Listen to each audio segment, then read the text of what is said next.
Forse è capitato anche a te di vivere un momento particolarmente difficile, come un abbandono o la perdita di un lavoro, e di non riuscire a voltare pagina in tempi che potremmo definire salubri.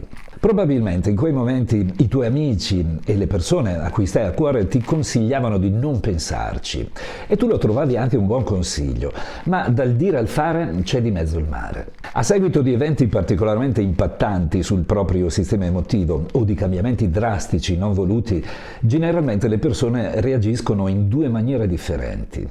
Da un lato ci sono quelle che tendono a mettersi in discussione, a darsi le colpe per quanto è accaduto e non doveva accadere, anche quando a ben vedere le proprie colpe sono irrisorie.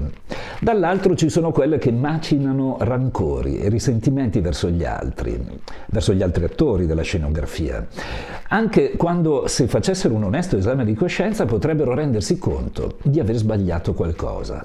In entrambi i casi può partire un logorio mentale che risulterà presto sfiancante, dal momento che non si dimostra in alcun modo utile a risolvere il problema. Ma quando siamo in questo stato, ahimè, ci sfugge non solo l'inutilità, ma anche il fatto che continuando a rimugginarci sopra, la nostra temperatura emotiva si abbassa giorno dopo giorno. Ciò che è stato e il passato non si può mai cambiare né con i sensi di colpa né tantomeno con i risentimenti o con i rancori verso gli altri. Ma come si può uscire dalla tendenza alla ruminazione? Tra un attimo vediamo insieme alcune strategie che possono essere funzionali.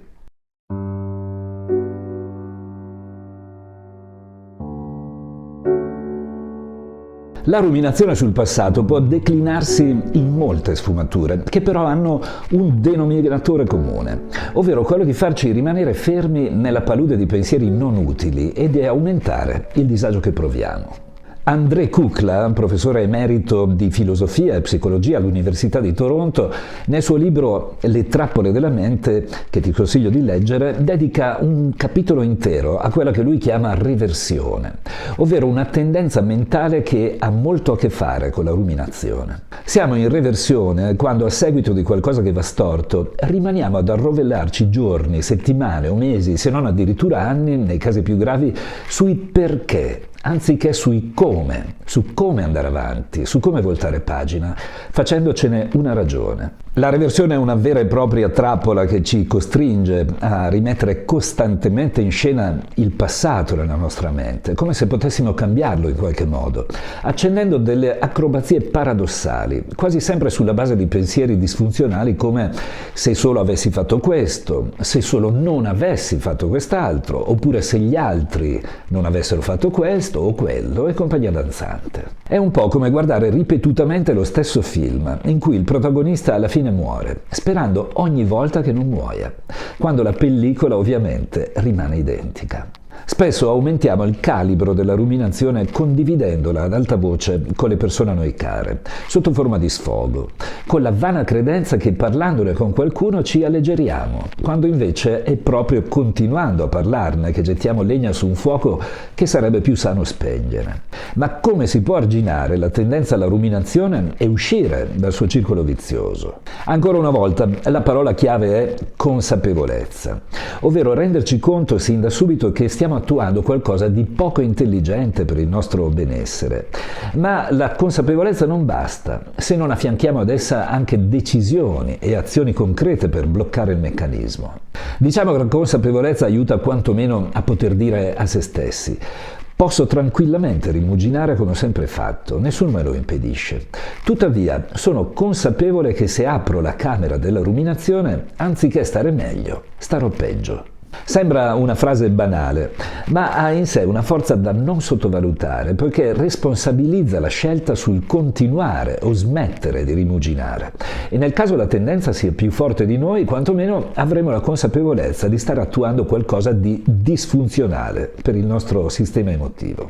Una cosa è agire in un modo convinti che sia normale, un'altra è continuare a farlo sapendo che non ha alcuna utilità e ci fa del male. E quali sono i cambiamenti che possiamo introdurre per sbloccare il circolo vizioso della ruminazione? Il primo e più fondamentale non è semplicissimo da spiegare, poiché cozza con la logica comune e richiede una certa apertura mentale, ma dà risultati ottimi. Si tratta di uno stratagemma molto usato nell'ambito del problem solving strategic, di cui lo psicologo Giorgio Nardone è il luminare attuale, e si chiama spazio per le peggiori fantasie. Per spiegartelo partiamo da un concetto importante. Se ti dico di non pensare a una rosa rossa, la prima cosa che appare nella tua mente è proprio una rosa rossa. Allo stesso modo, se diciamo a noi stessi di non pensare a qualcosa, quella cosa si fa largo nella nostra mente ed è difficile scacciarla. In tema di ruminazione, quindi, non è sufficiente dire a se stessi non pensarci, poiché il nostro inconscio non coglie un ordine di questo tipo. Quello che possiamo fare è una sorta di negoziato tra la nostra mente logico-razionale, ovvero l'io adulto, e il nostro inconscio. E quando durante la giornata si presentano i pensieri su cui di solito attuiamo la ruminazione, possiamo dire a noi stessi: ora non è il momento, ma stasera alle 19 mi dedicherò con impegno a questi pensieri per un tempo stabilito. Creare lo spazio per le peggiori fantasie, che può essere una mezz'ora ma anche un quarto d'ora al giorno, significa decidere un momento della giornata in cui abbiamo il tempo di dedicarci a questi pensieri negativi, anziché cercare di scacciarli. In questo tempo scelto non dovremmo essere disturbati da nessuno, dovremmo mettere un timer che scandisca lo spazio dedicato e che suoni a un certo punto. Nel lasso di tempo deciso, che dovrebbe essere ogni giorno alla stessa ora e con la stessa durata, ci sediamo o ci sdraiamo e convochiamo tutti i pensieri peggiori che solitamente facciamo senza un controllo durante la giornata. In questo spazio dobbiamo permetterci di evocare proprio i pensieri peggiori, i sensi di colpa o i risentimenti più brucianti, andando a toccare il fondo del barile con professionalità, pensando al peggio e addirittura aggravando volutamente la sensazione di disagio, fino a quando il timer suona. A quel punto si chiude lo spazio e ci si dà appuntamento al giorno dopo.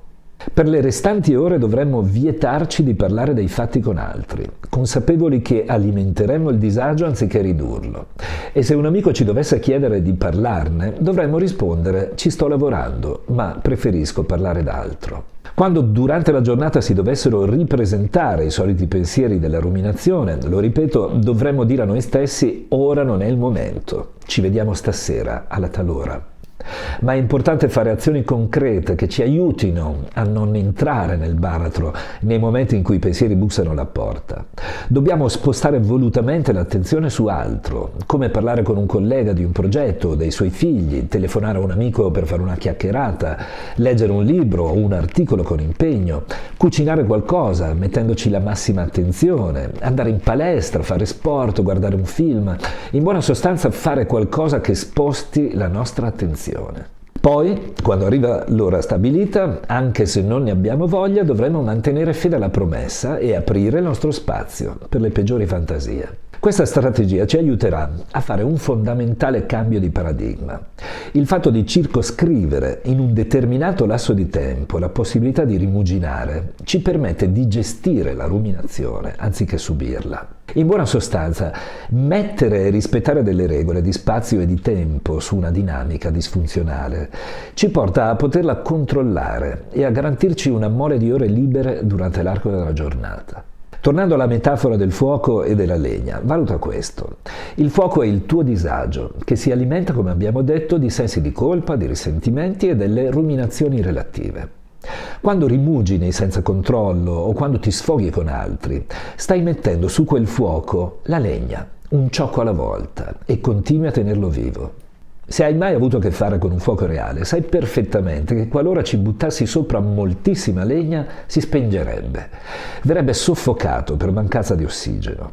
Questo è il concetto dello spazio per le peggiori fantasie. Anziché passare l'intera giornata mettendo un ciocco di legno alla volta sul fuoco, in quello spazio ci versi una carriola di legna e il resto va da sé. Se attuato con costanza per qualche giorno, questo stratagemma si dimostra utilissimo a ridurre i tempi di elaborazione e rende più veloce l'uscita dal circolo vizioso.